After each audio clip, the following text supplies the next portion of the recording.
I'm going to start in because we pulled together a group of really incredible forward-thinking people for this panel. It's security, privacy, and ethics in neurotechnology. So we have a security and privacy professional from AWS on the line, Rob Barnes, and then Anna Wexler from Penn, and Marcus Gerhard from BlackRock.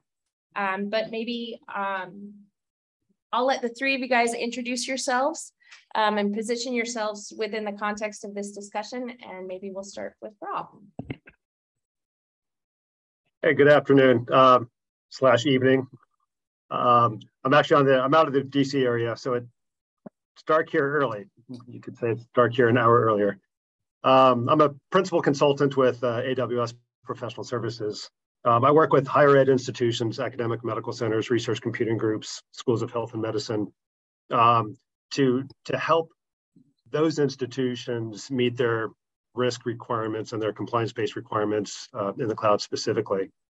My background is security, risk, and compliance, and the way I got into security was about 10 years ago. I was the victim of credit card fraud, and at the time I was angry and I was frustrated and I felt violated. But at the same time, I was intrigued. How do they do this? And I actually, at that very moment, it was pivotal to me, where I took it upon myself to change my trajectory and become a sort of a master in that trade. I became an ethical hacker.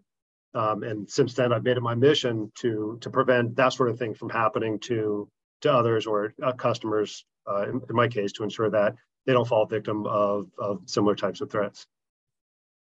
Great. So everybody hide your mother's maiden name, your PIN, the street you lived on, and your first pet's name from Rob. Too late. Already got them.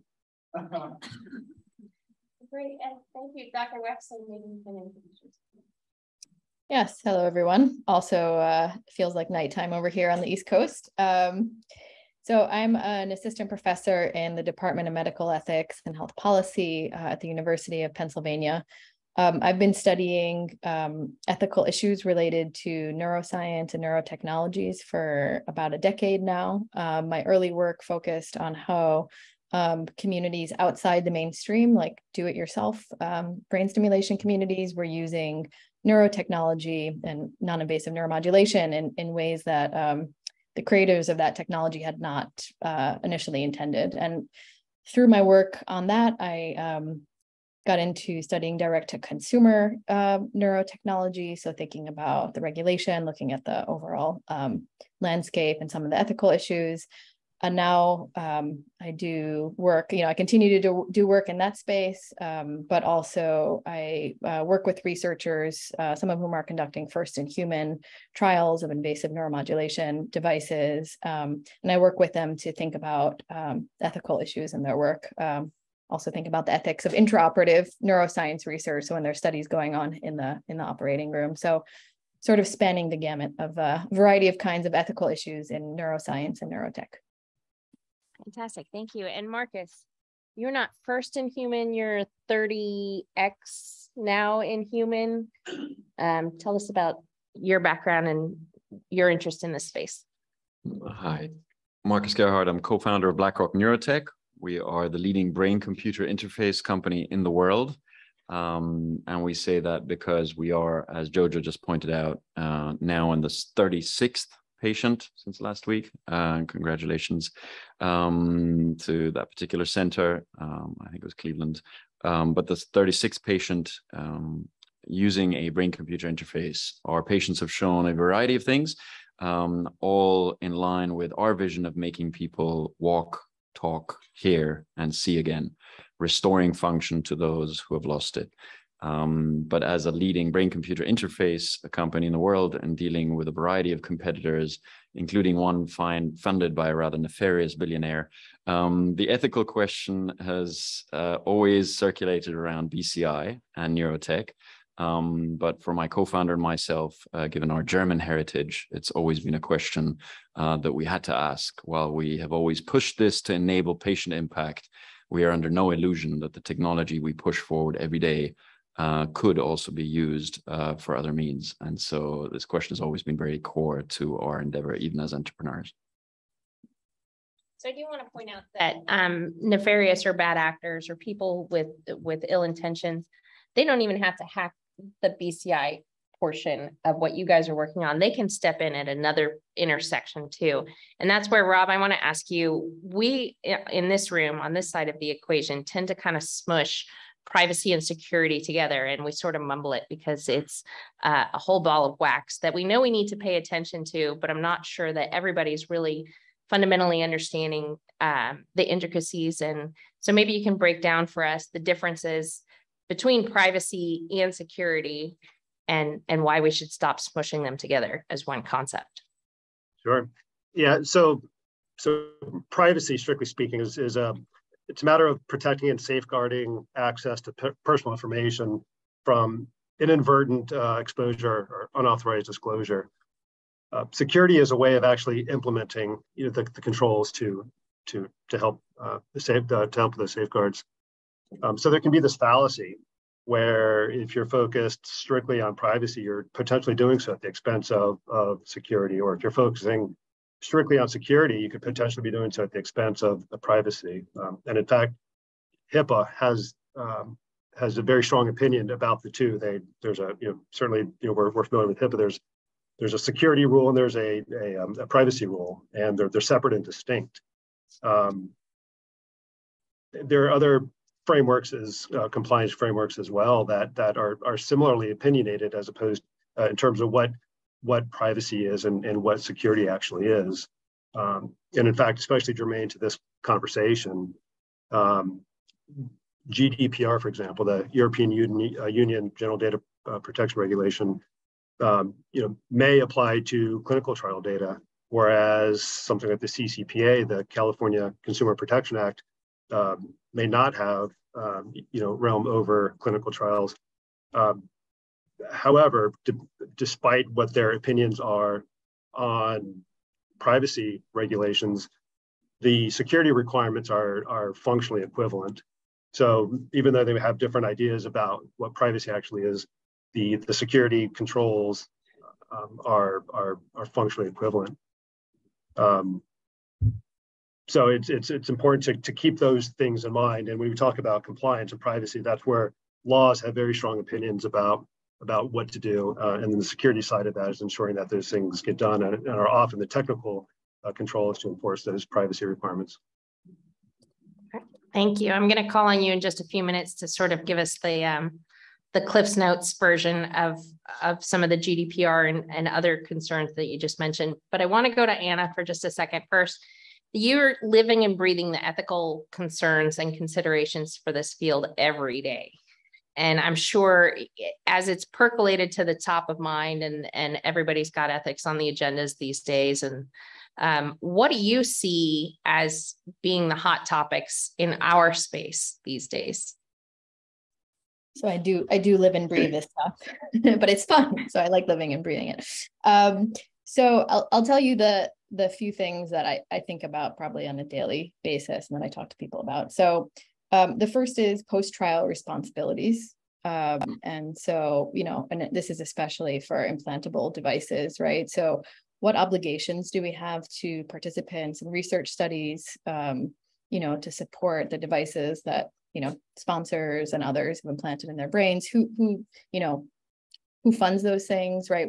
What length of time do those responsibilities last for? And I think one of the main issues in this field now is, grant funding is short periods of time. Studies are short periods of time, but now that younger and younger people are being implanted, right? What does this long time span horizon look like? When we think 20, 30, 40 years ahead, what does that look like? So that's one, I think, really big issue. The second issue that I think about a lot is patient engagement and patient involvement in trials. And I think in this field specifically, there's a lot of things that we can do better in terms of getting patients involved. And I think there's a lot that we can learn from other fields that have done a good job of engaging patients and incorporating patient feedback into the design of trials. So I think there's still a lot of work that needs to be done in terms of that in the neurotech space. The other thing I think about pretty regularly is how to bridge the gap between ethics and industry, right? So there's a lot of work that ethicists have done, a lot of guidelines and frameworks that my colleagues have put out, right? But how do we bridge this gap between, the work that ethicists have done and really the boots on the ground work that's being done in the neurotech industry? And so those are three things I think about all the time that for me are really some of the most pressing issues. I want to mention just two more. One is protection of neural data, and I think we're going to come back to that, right? We talk about privacy, we talk about security, and Rob, that was a great breakdown that you gave. And then the other sort of hot topic is, neural rights, and should there be additional rights, given the potential privacy issues related to neural data. So those are the two other hot topics. I would say I don't think about those on a daily basis as much as the first few that I mentioned, but they are certainly hot topics in the field. I'm going to have to switch over and ask Marcus if he put you on payroll, because I think you just teed up pretty much every topic that we have talked about. And Rob, I know you've been a part of these conversations too, especially when post-trial responsibilities, explantation have been big discussions. Patient engagement is something that BlackRock is very active in doing. And I don't know if you're going to tackle bridging the gap between ethics and industry. We'll see. So as far as BlackRock is concerned, where are you the most concerned about where these technologies can take us? And obviously there's the therapeutic effect, but what are some of the unintended consequences that you struggle with?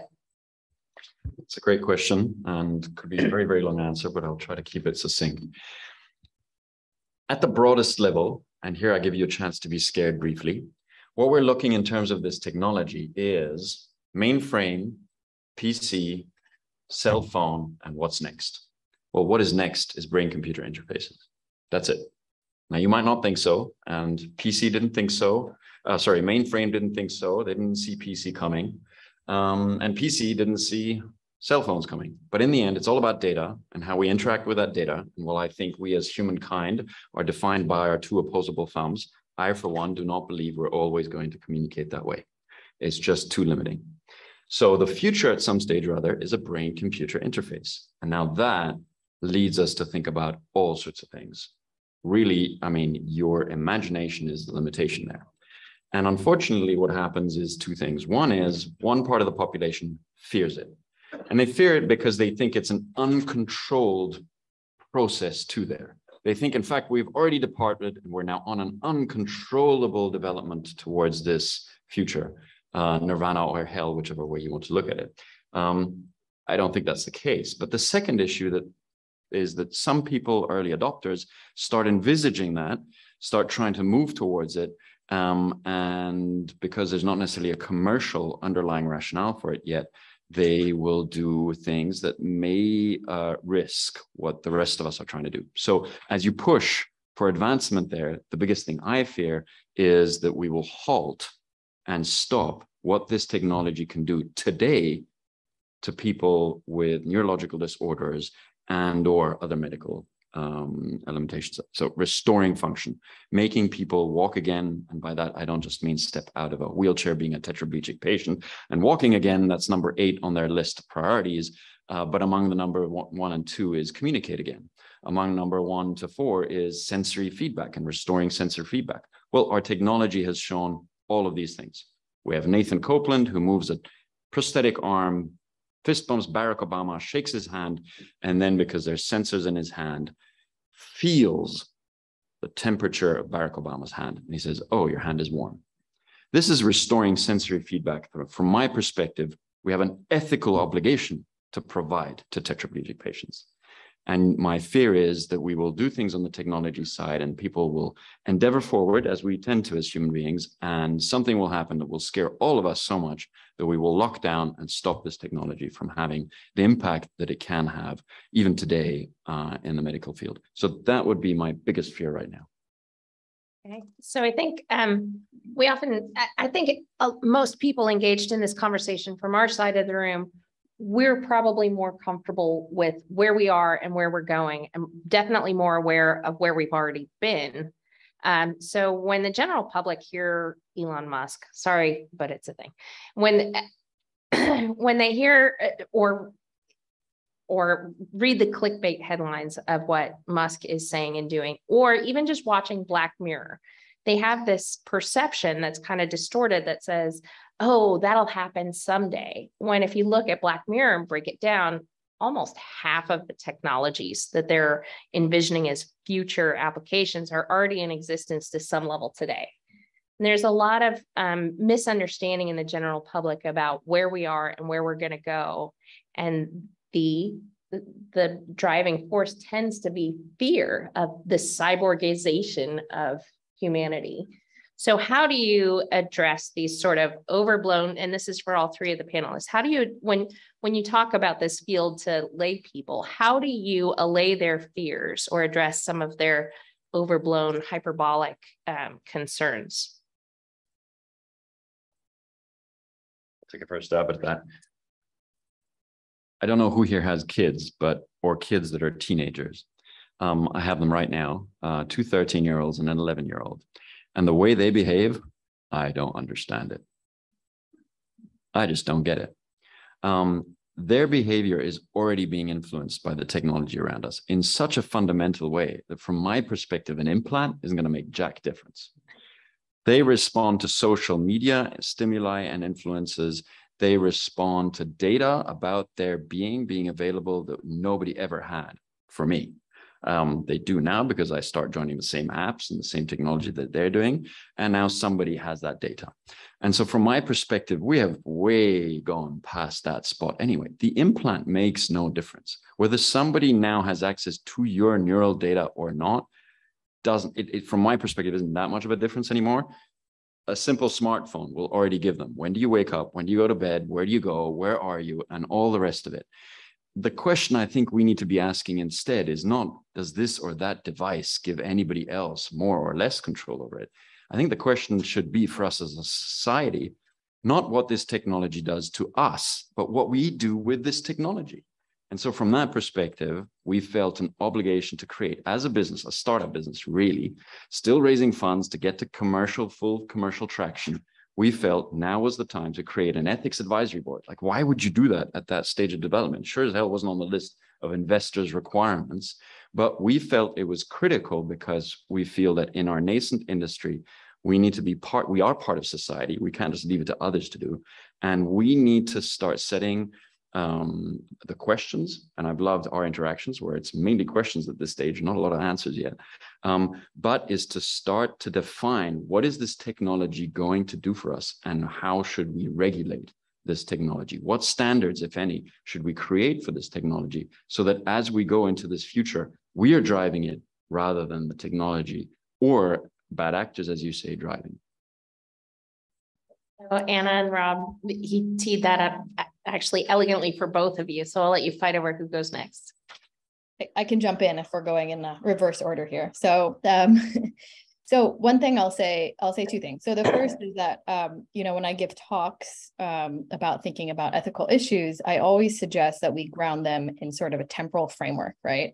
So we can prioritize issues, right? Because often people jump to like the 20, 30 years ahead and they're like, right. And things can, right. The ethical issues you start to think about can get overwhelming, right? So I tend to, encourage people to think about, what are issues now, right?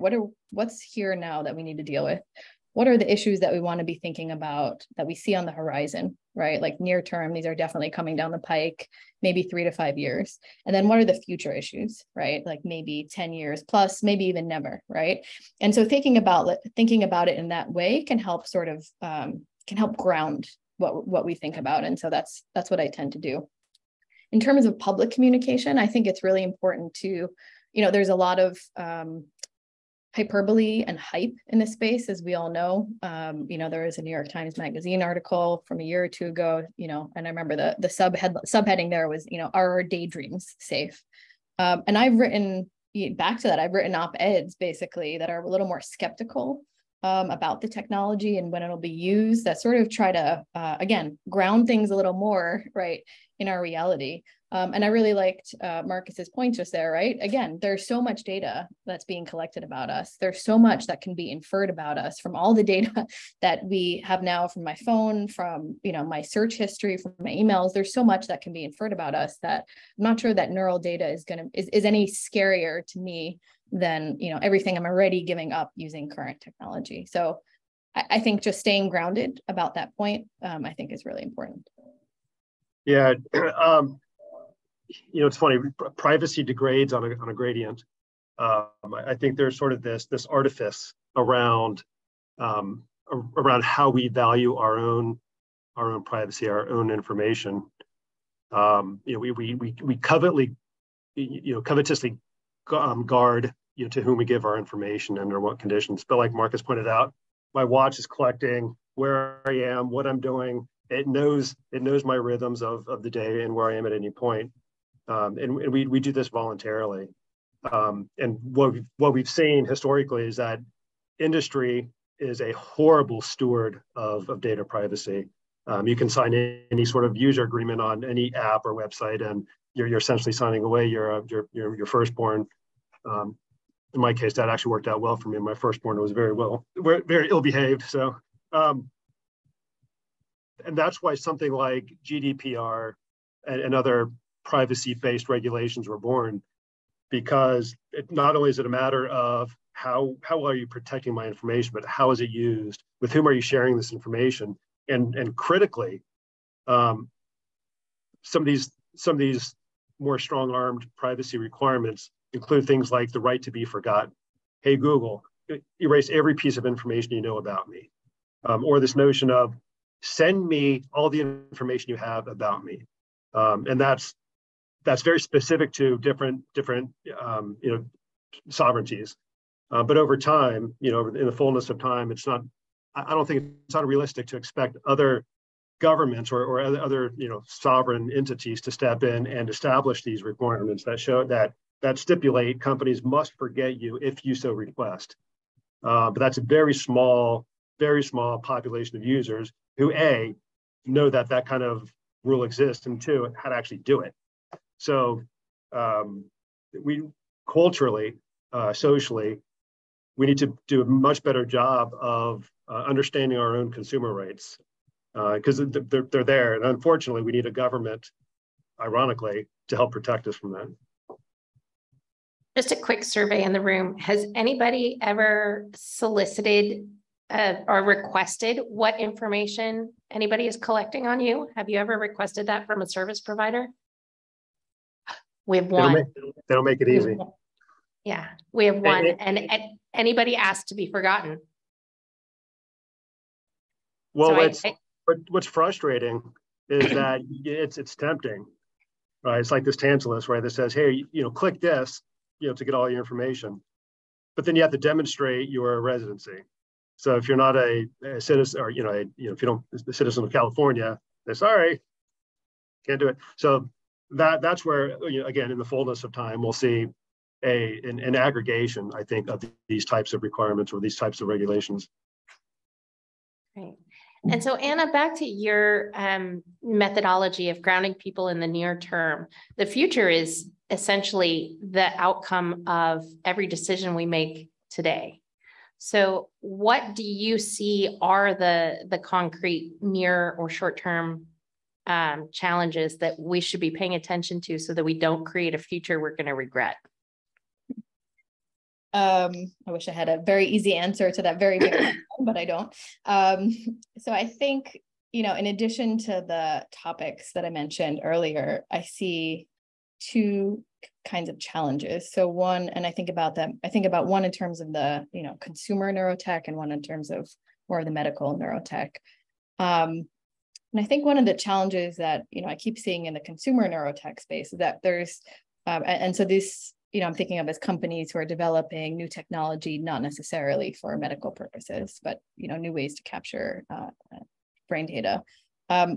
One, I think, is, what is this value, right? We're going to have all this cool technology because there's so much being invested in it, right? And that's, I believe that for sure. The question is, what value is that data going to provide to the average consumer?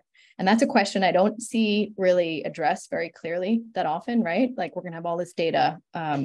What's it going to do? And a lot of people are thinking, oh, we'll just put it out there, or you can use it for control of objects, or maybe language. There hasn't been a use case or a value added to the consumer yet. I think that's really taken off at this point to the average consumer. For scientists, this is like a bonanza, right? Of all this, new wearable, brain sensing tech. So that's the point about the consumers. I think one interesting question when we think about challenges for the world of medical devices is, and this is something that I don't see talked about perhaps enough, is overcoming public hesitancy. And so even when there is a neurotechnology that works, let's say DBS for a certain indication, right? Some of these technologies for certain, like DBS for certain indications, is very effective. And what I hear people, investigators and researchers talking about is the public isn't taking them up, right? Here we have is like, we've gotten to the end of the line. There's a technology that works for this medical indication. Why can't we get people to do it or to, use it or go for the neurosurgery? And so I think this is going to be another major issue, right? That the endpoint is not going to be, safety. I mean, yes, in some sense, safety efficacy, right? Is, when you have efficacy, that is a nice endpoint, right? But there's a next step that I think I think people in the industry need to think a little bit about more is, right? How is this going to get to consumers, and why are they going to decide to do it, to get a certain technology? And I've heard this myself. I've done interviews with Parkinson's disease patients who've elected to get DBS, and it takes them a really long time to get to the point. And often it's just, neurosurgery sounds scary, right? Neurotech in general sounds scary to people, right? And so there's some kind of barrier there. And so I also think about the analogy here to vaccines and COVID, right? When we first had the vaccine to COVID, a lot of people in the medical establishment were like, we got it. This is it. Everyone should be taking it up. It was just assumed that because we had something that was effective, that it was just going to be widely taken up. And we didn't see that. And that became an issue. And so there's some sort of, maybe it's not the perfect analogy, but there's some analogy here where I think there's some barriers to uptake. And I think that's something that the industry needs to be thinking about. Great, thank you. And we did discuss some of the push-pull of marketing these technologies earlier in the day, but I think you were doing your day job. So we'll give you a pass on that one, but that's a really important component to consider. And I'm sure something that you guys have looked at is adoption rates, and how do you as BlackRock and your contemporaries at Paradromics and other places, how do you start to have that conversation to make people more comfortable with this technology in an invasive manner? Yeah, and maybe just to touch on your first question, which is what do we think about in the short term and maybe the medium term?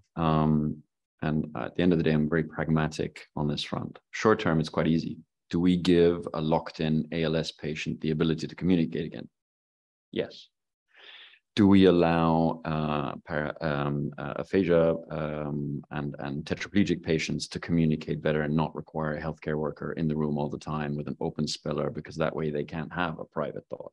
So I find it quite interesting that some of these things are all about privacy and how a BCI can in fact give them privacy. The question I'm happy to park for now is, do I then ensure that the front end user interface is so good that you can have one and I can have one and everybody else here, able-bodied, can have a device and communicate with each other? Because that throws up all sorts of questions like, are divorce rates going to increase or decrease? And I'm not going to take a punt on that one. So I'll park that one if you don't mind, and just pull the ethical card that's really not for me to decide. But in terms of adoption, I think we just look at medical device development over the last 50 years. And the heart is a great place to go on that front. A pacemaker today is a prophylactic in many cases.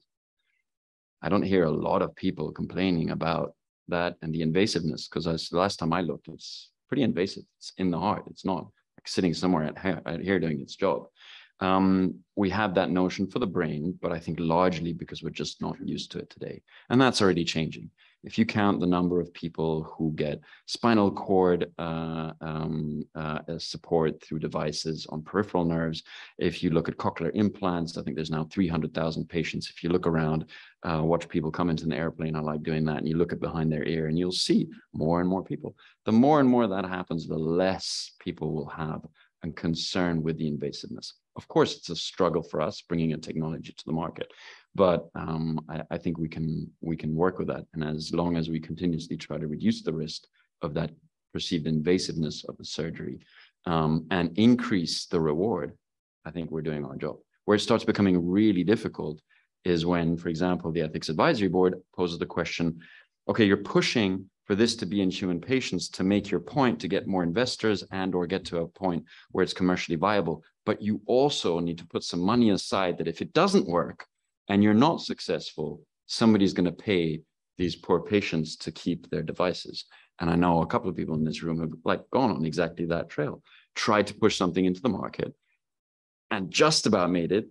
And now they're being criticized for having pushed that hard, because really they should have put some money aside along the way to cover the patients that are now left with devices. That's a really tough one from an entrepreneur's perspective. I totally get the ethics angle of that, but to now ask an entrepreneur who's pushing so hard every day to get to that point to consider that angle as well, wow, that's tough. All right, we'll have an offline discussion about that one. We should involve certain people in this room as well. Yes. So Rob, I'm gonna go back to security and privacy for a minute, and especially as it pertains to the data outputs of these sensors. So many people focus on the data once it's actually out in the cloud or on their CPU sitting below a desk in an academic lab somewhere with absolutely no security. But security really starts way before that. And I think that's something that a lot of people don't consider. So what's being overlooked in terms of where we need to start thinking about security and privacy, how to integrate it? And then again, on the privacy front, what are the privacy best practices? Yeah, in terms of when, early and often.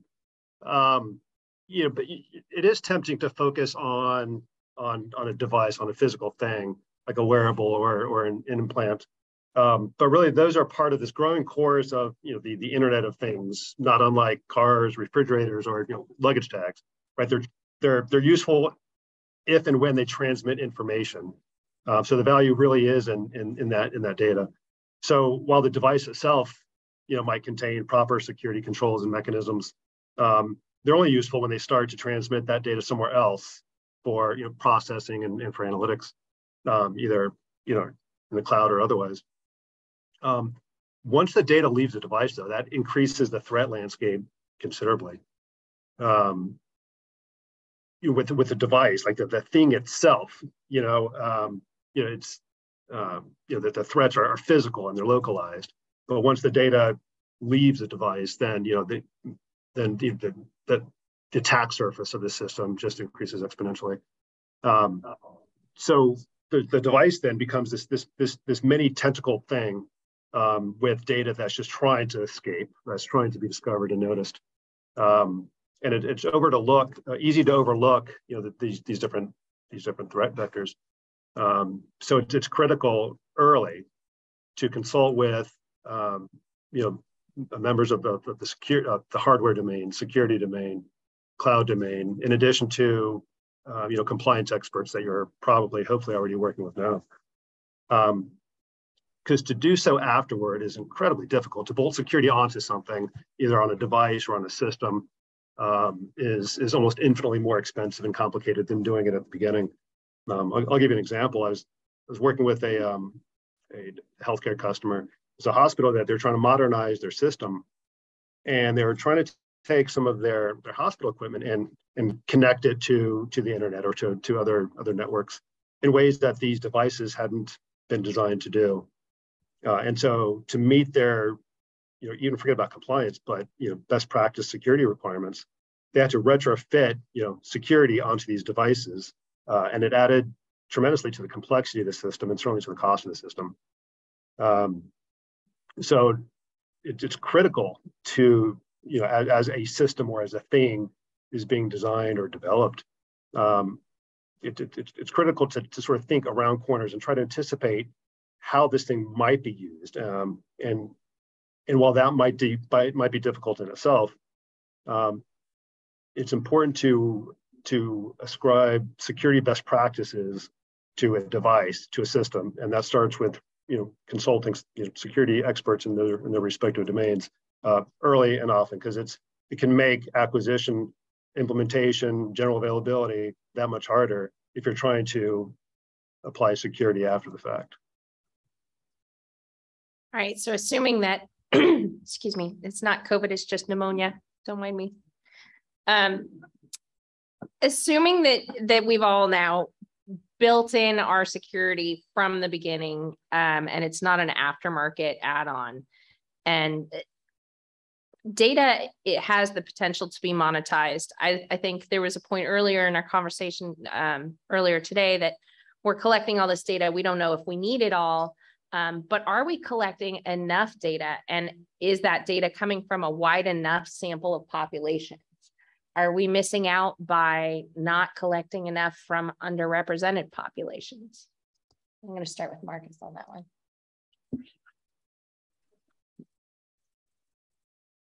So in terms of the products that we focus on right now, it's tetraplegia. And at the end of the day, that means looking at complete tetraplegia first and foremost, because they really have no other choice, very limited number of technologies. So, I mean, the data, yes, we could always have more, but it's quite specific. And to now ask non-tetraplegics to have an invasive technology implanted just to get more data, I'm not sure that makes quite as much sense. But gathering the data is always critical.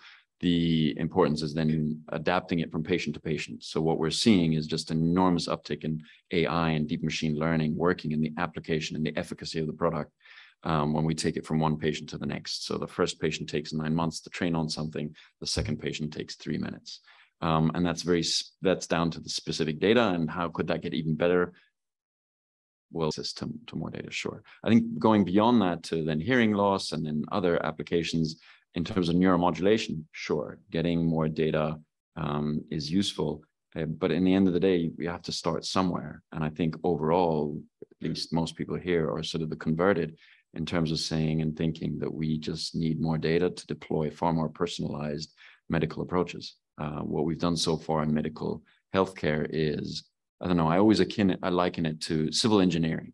I find this quite intriguing. If you look at civil engineering, we build a bridge across a canyon, then, you know, all sorts of calculations are done. All the data is calculated and all of it's run through thousands of models. And then we open the bridge. In the medical world, we kind of build it over there. Then we stand about 5 kilometers away with a set of binoculars and we kind of look at the bridge and we go, yeah, it looks okay. I think we can let the trucks roll over it. It just makes no sense to me. And so let's get to some data for starters. And then if we want more data, then we'll get more data. And over time, yes, I think our medical approach will be far more cost efficient, far more targeted, and far more like a 21st century way society should be thinking about this.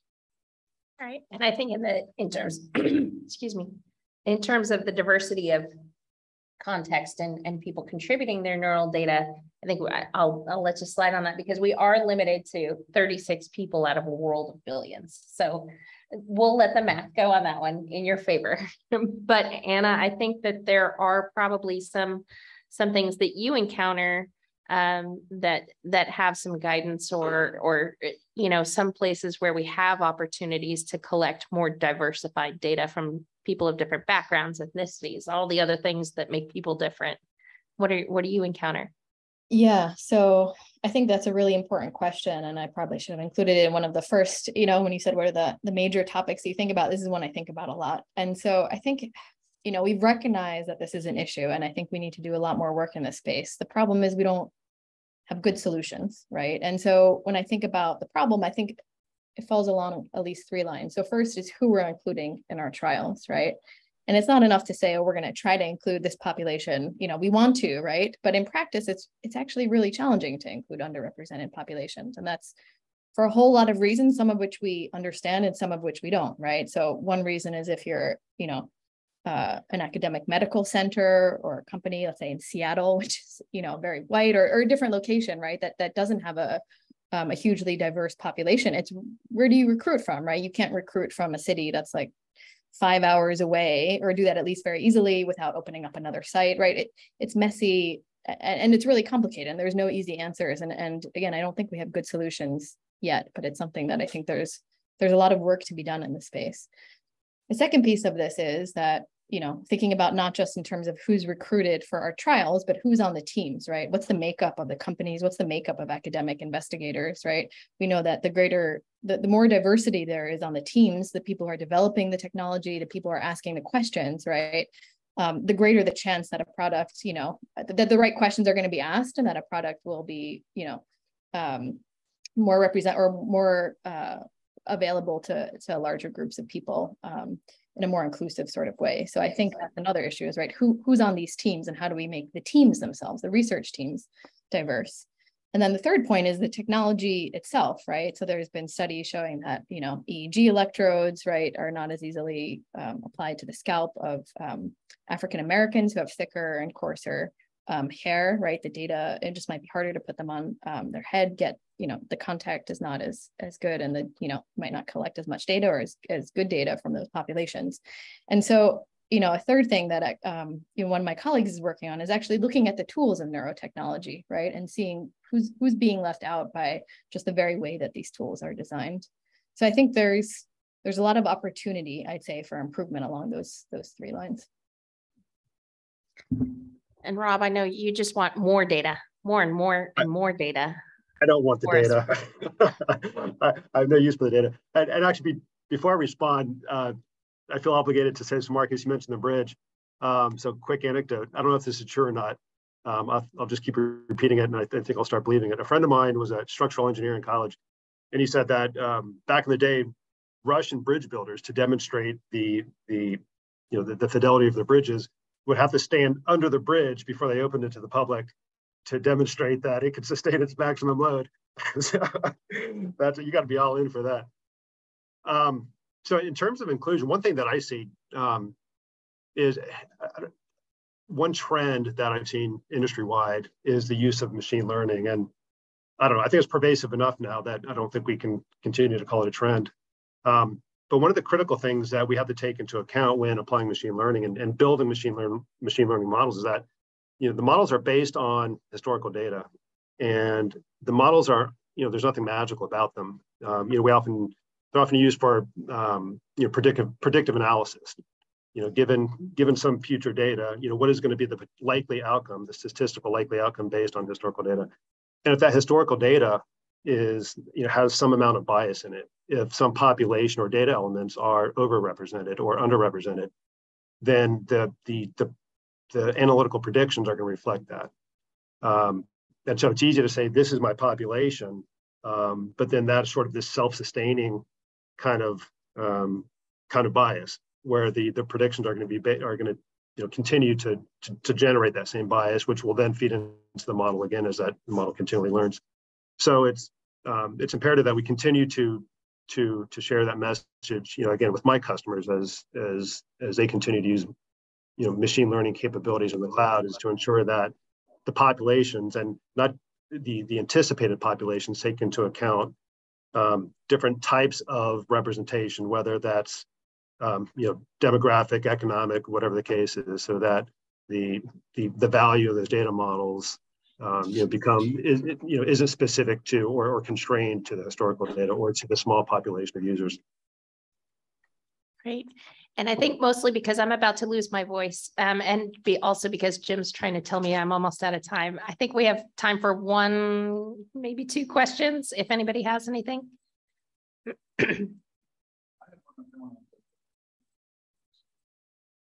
You can go, Jim. That's okay. I'll let you. Actually, there's a button. Oh wait, somebody on Zoom has a question. Let them go. Ross, okay, Ross, go ahead and unmute your mic and ask your question.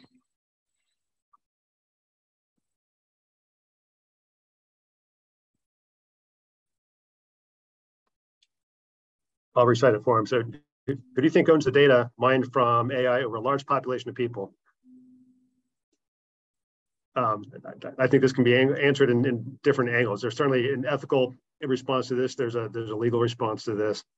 I would come from it from a data anonymization perspective. I would look at it from the dimension of user agreements, but and I'm interested in your perspective in this as well,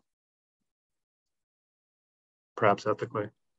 Yeah, I mean, that's a tricky question. It's hard without more detail. It's hard to give a good answer about how the data is being mined, and I guess I would want to know who it's being mined from and a bit more about the context. All right. Jim, go for it. Right. So yeah, I could ask 1,000 questions, but I'll keep it to one. And really I want to follow up, Marcus, some comment you made about the phenomenon that we've called in our publication, no patient left behind, right? What happens when you have, especially an implanted device that works and the patients are happy with it, but the company goes out of business for a reason that has nothing to do with the efficacy of the, I mentioned during my talk this morning about the NeuroControl product back in early 2000s, fortunately the FES Center was able to pick up the ball and help those people out. So they supported them. They didn't have to, but they did. And you'll recall there've been other companies like North Star was another example. Aside from all the stroke patients, they had a depression product that worked well. It was early on, right? But when the company went out of business, all those patients had to be explanted. They didn't want to be explanted, but they had to be because the trial was over, even though the trial was not unsuccessful, right? It was good data, but the company wasn't. So we've kind of editorialized about this in the past. And in fact, it turns out that Nature magazine is, I don't know if they've done this yet, but I spent a couple hours on the phone with a Nature reporter, and they're doing in an upcoming issue, an article about this. And some of the things we've editorialized about it in Neurotech Business Report are, okay, there's ways that we can address this, right? And one possible way is you give some priority to a company that's willing to take over support of those existing patients. So when a bankruptcy court goes to assign the rights, for instance, creditors all line up and say, oh, I want a piece, I want a piece, I want a piece. Well, you move up, right, the list if you're willing to support things like that. Some things might require legislation. You're right. Maybe there's got to be some kind of insurance in advance, so somebody's underwriting it. Maybe it's CMS that's underwriting it, right? Maybe it's HHS that's underwriting it, but someone is underwriting the cost of meeting those patients' needs, whether or not the company or the trial sponsor continues to exist. Just love to hear your thoughts on it. Yeah, it's a really tough question. And I wonder whether I'd need to resort to relative ethicism to answer it. I spent this morning reading the sort of recent articles on depression treatment and the use of psychedelics, the measurement of current antidepressants. And I was staggered by the billions, triple-digit billions that we have spent on depression and mistreated patients. And apparently that's okay.